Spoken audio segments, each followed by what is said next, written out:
Hey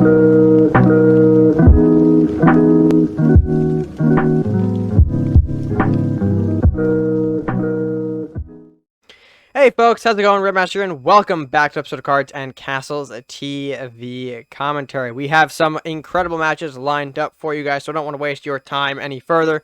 Let's go ahead and jump into match number one, folks, and see how these matches go down.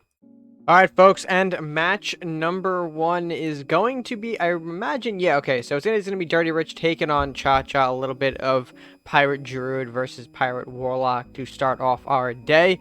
And we'll see what happens here. The Doom Ship in the hand of Rich here makes me very happy to see here. You'll love to see the Doom Ship getting some representation out here in the ladder. Although, not much else really going on in the hand right now. Seems to be more geared towards late game. Maybe. I mean, Swordsman is in here. Call's in here. Definitely some more late game tools here. But we are getting into turn 3 now. We do see a Southport Captain from Chacha. So some early ramp going on here. Will be met with the Doom Ship. You'll love to see that bad boy out early here. We are going to ramp into the Keeper of the Doorway. Not a bad target for the ramp. Although we do have something for that, i.e. Big Doom Ship. We'll see if Chacha wants to take the damage plus unit here. We will see an armory, but no advancement. Okay. Alright. Seems okay. That is going to prompt a call for aid from Rich here. You'll love to see those Rangers now getting into the hand, and both sides are looking pretty nice to start things off here. We already see a Dagger Storm, which does get a nice spread. 2 on the Smith, 1 on the Doom Ship. I think we would have liked to see it in the other way around, but it is still bleeding nonetheless on both units here. We do end up throwing out the Ranger here. That is going to get played.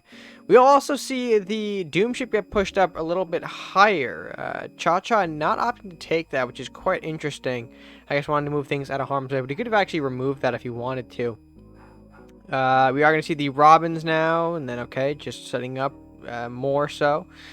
We do want to see if the Cannoneer maybe is going to interact with the Ranger. It looks like it will, so the combination of the Captain and the Cannoneer will take it down. Onslaught on the Doom Ship as well. That is going to finish it off because it now has the 2 bleed, don't forget. And meanwhile, we're going to throw out some more globals here. It looks like another Blacksmith for turn. Quite a powerful setup here from Chacha. We do have the Execution, which Rich uses on at least one of those units, the one being the Cannoneer. Which makes sense. It is the range unit after all. We can't really get close to it as of now. Onslaught onto the Robins for turn, and looks like Flux is going to be the response as well. So Chacha allowing Rich to take the 7 damage from the Ranger here. Going to be a little bit more though, thanks to this Bard Armory combo here. So a total of 9. Oh, plays an additional Fat Bard. So 10 damage to face. Which is certainly not bad. And of course, it does keep that Robins alive a little longer here. That's another crucial fact to keep note of. Dragon's Fire going to hit the board here. Is going to remove the Robins from the bleed, and thanks to everything else on this board here, it looks like it is going to perish.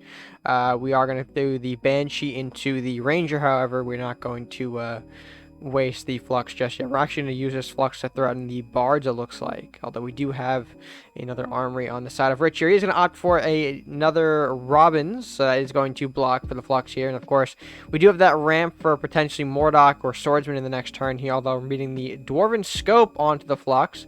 A very nice little trick there, so it is going to, of course, get some additional minor spells in the hand for free without losing the Flux here, although I imagine the Robins will be making that trade into the Flux here as we move into back to Rich's turn. Look, we are going to put the Fat Bard into the Flux, which is interesting here. I guess you want to use that Robins to connect with the Keeper, so that way we have enough ramp here to bring out the Mordok and potentially Captains here.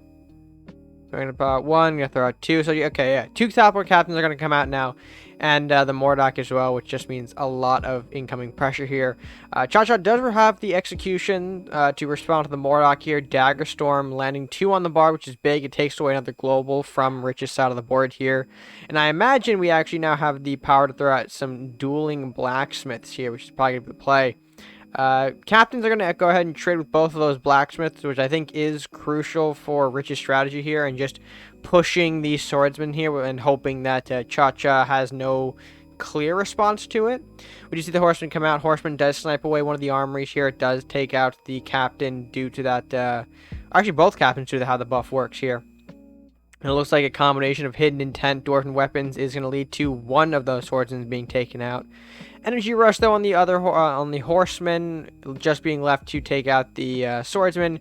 doesn't look too hot, and of course Cha-Cha will surrender this. So the swordsmans prevail, and green-white takes away a win from this game here. Interesting to see the I guess classic strategy. I wouldn't call it classic out of green-white, but just, I guess, the good stuff nature of this deck. You do see it play quite a significant role, I think, in Rich's deck here. Things like Doomship, the Call for Aids, the Swordsman, which I think potentially paired off with the Scope, which I think maybe was the idea of the deck. Would have been a bit more powerful to showcase here, but still, it's good to see these colors getting some much needed love out in the ranked ladder. But with that being said, it is of course only match number 1. We do have more to get to, folks, so let's go ahead and jump into match number 2 to see what we can find. Alright, folks, and game number 2, we'll see Itachi BR22 take on Chig. Chig, a returning face here.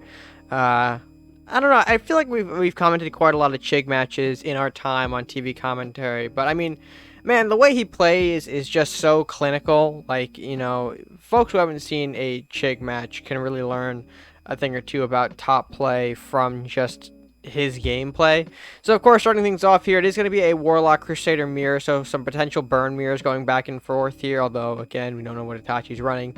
Did see a Lumber Salahar trade to start things off here, and that's fine. A usual 1-unit trade here, especially of that nature.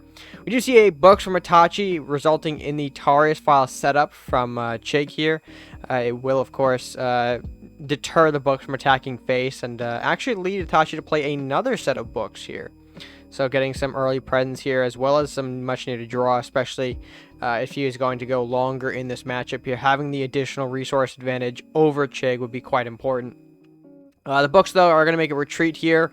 They can't really penetrate what Chig's put up right now, which is interesting here. We do see the Fear and Pass on that Wizard. So again, Itachi just kind of hoarding resources a bit here. We do see the Shaman from Chig. Shaman, a nice little cycle tool. While expensive, it is doing its job well here. And going to lead to the Darkbender from Itachi, which is a nice card here. Chig not really having the clear out. I say that until we see the Flamestorm and the Salahar Rider RNG. Oh boy, and then the, of course, Tarius file from the Flamestorm. We now can get the Darkbender out. We can get the Lumberjack out for free. A lot of good pieces here. That was a pretty big turn for Chig here, establishing his board while also wiping out a lot of the early presence that Itachi had built up. Although, of course, Itachi right back on that resource game. We do see the Divine Knowledge hit. Is going to, of course, draw him additional resources here. I won't be surprised if Drain Life is the turn for play, which it is. Drain Life hitting the Darkbender here, gaining the Lumberjack, the additional attack. I'm pretty sure that's not what Chig wanted to see here, but he'll use that nonetheless. We do see Fear, though, going back to Itachi on the Darkbender, throwing out the Wizard and Acolyte. Alright, a little more mage power than what we're used to here. And the Vicious Sunflower kind of maybe points to more of a Last Will direction out of Itachi. We'll see how it handles against what I think is the no interaction, especially from Chig here, although we did see Tarius files. I do think that is what Chig's running, though. He's mentioned before that Burn is potentially one of his go-tos right now, as just being a top threat. Do see the Dragon's Fire from Chig, as a lot of what Itachi threw out on the board has been significantly weakened by it. Of course, most of those units had 4 health, so not dying yet here. But pushing the Cractus is going to be a real problem for Itachi. He does throw out the Wizard and Priest here, kind of also defending himself a little bit here, circling up, as you can see, just for, I guess, defensive sake. I guess he wants to, you know, let Chig come in so that way he can maybe take out the Craxus with as few draws as possible. Remember, he has that resource advantage over Chig, so I think he wants to maintain that. Alright, Andrew coming out now, so probably more of the Last Will focus on Itachi's deck here, and multiple priests being thrown out, which is a nice way to kind of keep some of these guys a little more healthy. The Wizard and Acolyte are back up to full HP. Arbiter onto the Acolyte is kind of surprising here. Not much heal going on, and we do have things like a Wizard on the board. Oh, Dragon's Fire from Itachi's side now. Okay, takes out a lot of what he had going on. And, of course, the Wizard now interacting with the board a little bit here. Salahar Rider, Flamestorm. Ooh, lots of stuff going on. So, this Andrew now is going to get pretty big at an 8-11. We see that going to move up. These Wizards are, you know, surviving through it all, which is, you know, you love to see it. Meanwhile, Chig going to go ahead through the Imp, Darkbender, Priest combo. Yep, I said that correctly. So again, trying to establish what kind of little of his resource game he has left here onto the board, as yeah, we're really starting to see how all the draw spells are paying off for Itachi in this matchup. Dragon's Fire is a nice little pickup here. Well, he's probably going to use that. Yep, we do see the Dragon's Fire get used. And we do thankfully have the Darkbender Incinerate to remove the Anger, so that big boy no longer a problem for Chig. And of course, a near full board wipe for his side as well, which you'll love to see. We are in sudden death though, and of course the double draw is going to make this game a whole lot more dangerous here. Flamestorm hitting the board here, Darkbender coming out again. Blue Fire to remove Chig's Darkbender. That's not what I think he wanted to see at this point in the matchup here. And yeah, with how much damage that Darkbender can do at this point in the game in single digits, it's very scary here. We do see the Imp and Kraxus combo, because of course that's really all Chig can do. We could have gone for a Taurus Falls Flamestorm, but I think he's a bit hesitant on using the Flamestorm just because of the health he's at. Arbiter hits the board though, and yeah, that is going to be game. Unfortunately, it looks like Chig was not able to pull out the win here, but Last Will making a very bold stand against the burn strategy here, which, I mean, is kind of to be expected. I think a lot of people forget that Andrew is a big unit here, and forcing your opponent to utilize those small burns that otherwise would go on to the castle for a quicker end up really throwing off the game plan of no interactions. And I think that's sort of the key in general here when you're facing up against no interaction decks. Just having big units here that require a lot of extra attention. It's very difficult for those players to out them without either their own big units or having to waste those crucial burn spells, like I said, onto those units. So overall, a great match from both these players here. Congrats to Itachi for taking the win in this game. However, one more matchup is in store for us, folks, as we hop into our third and final matchup of the day. Let's go ahead and see what we can find. And for our final matchup today, folks, I found ourselves a hefty little treat to watch. It is, of course, the Season 2 Casting Conflicts Champion, Death's Advocate, Reaper DA, taking on OderusGwar. I think I'm just going to call him Odorus for now. If that is wrong, my bad. But yeah, it's kind of rare to see the Season 2 champion in action on ladder here, especially in CTV as of recent times. So I figured it'd be nice to kind of get one of his matches onto the program for you guys, so I can kind of just analyze it, see how things are going over there. And yeah, let's not waste any further time here. I'm going to hop into this matchup here. Interesting to note that DA is on the yellow white for this matchup here as the okay, hello. You love to see it. Okay, there we go. I had to make sure that was working. But yeah, okay, so jumping into the matchup, it's interesting to see Reaper utilize this the white-yellow strategy here. I do think, you know, it is quite effective myself. You guys know how strong the yellow zoo deck has proven over the last few months. While I think DA isn't exactly playing the yellow zoo, I think we might see some similarities between the decks that I hope that we can illustrate here. Reinforce was actually the first play of the game, which is quite interesting here. I think a Reinforce is a cool little inclusion because not only is it a nice little early play, so you can boost up your castle and get some cycle, but it could also be used for some buildings like the armories, which usually die off to chain if they're positioned in such a way. I do think Reinforce is a nice little tool to kind of prevent that sort of I'm going to lose my building to a lightning blade here, and now my whole setup is gone type of scenario. So cool to see that card being utilized here. But as we go on into Odorus' turn, we do see the Elvish Thief for turn 2. Reaper is going to respond with a Ramrus, although interesting to play that card as the blocker. He could have played the books to maybe block the face here, but opting not to, just because I think that he wants to avoid that early damage if possible. We do see the Maddie on the other side, though, that is going to yield a Pyromancer. And in response, we'll now throw out the books to get some draw going. So, right now, we don't really see a whole lot of strategy from either of these players taking shape just yet. But, of course, it is the early portions. Sharpshooter in the main deck from Odorus' side is interesting. You don't see that guy a whole lot, which kind of puts me on the idea that this might have some kind of scope focus going on here. Not too sure. We did see the Dagger Storm on the books, which was quite the play to limit DA's draw. We'll see, though, he is going to throw out a second books along with a second Ramrus for turn. Meanwhile, the Sharpshooter is going to start taking his shots at the castle. And I think DA really needs a companion here. to properly remove some of this range presence on the board. We do see the armory, we do see the priest come out for turn. Mind you, however, that they are not being, these units aren't being too pushed up against, not pushed in the sharpshooter's range, I should say. Which, of course, you'll love to see. You don't want to see just the wasteful nature of units being, just fodder. We do see the Rat King, though, from Odorus' side here, the Southport Captain. So, I'm not sure what the strategy in general here from Odorus is. Do see the Freezing Pillar, which is going to be quite annoying for DA to deal with. However, he did kind of shoot away the Priest, so opting to kind of just maybe not...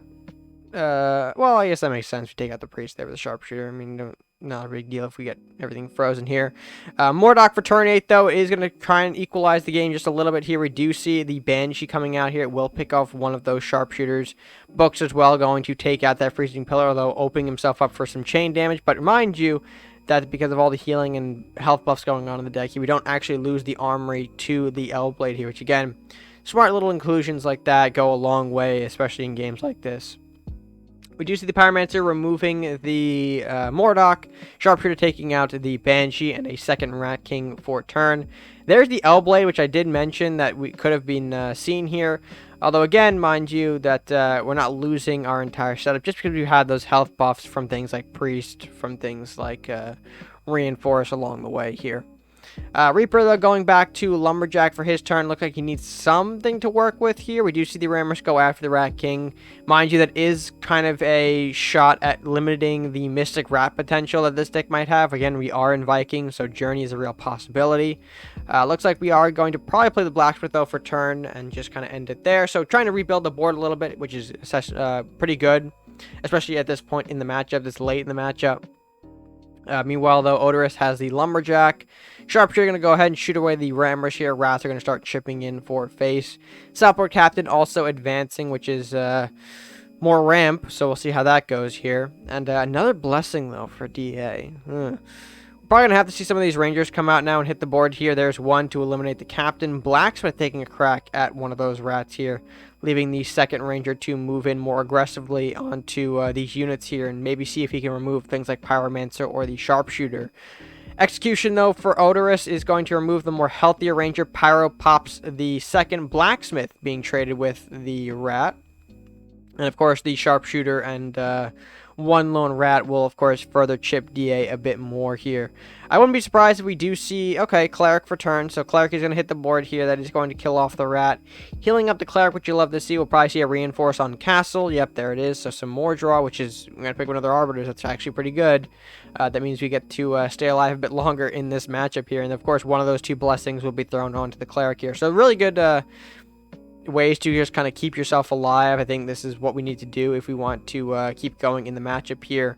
Cleric is going to get removed via heavy interference from things like Temple and Daggerstorm, unfortunately, which you hate to see.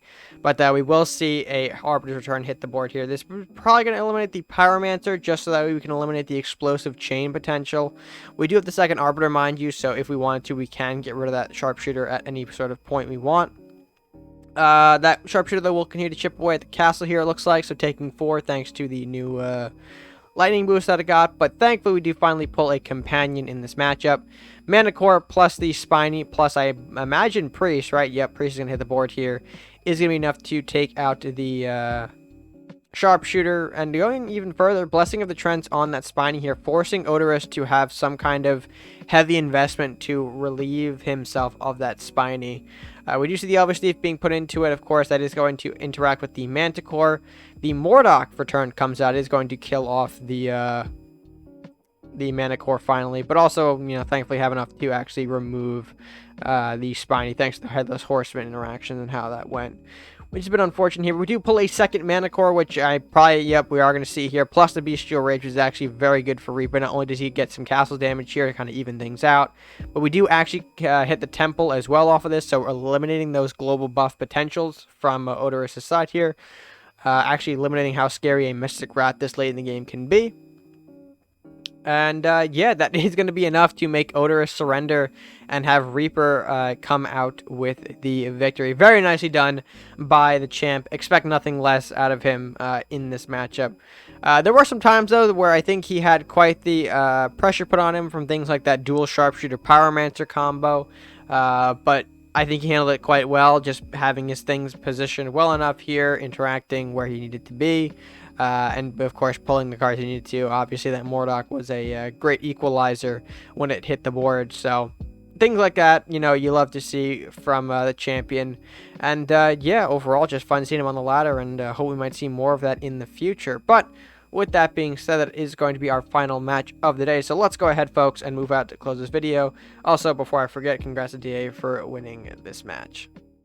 Alright, folks, and with that being said, it is going to, of course, close out our video for today. If you guys did enjoy the video, be sure to let me know by leaving your thoughts down in the comment section below, as well as liking the video if you enjoyed it, sharing it with your friends, and, of course, subscribing if you haven't done so already, or if you're new to the channel. Subscribing, folks, is what is going to help out this channel the absolute most, so if you can do that, if you haven't already, I really appreciate it. Even if you are subscribed, you know, double checking to make sure that you still are.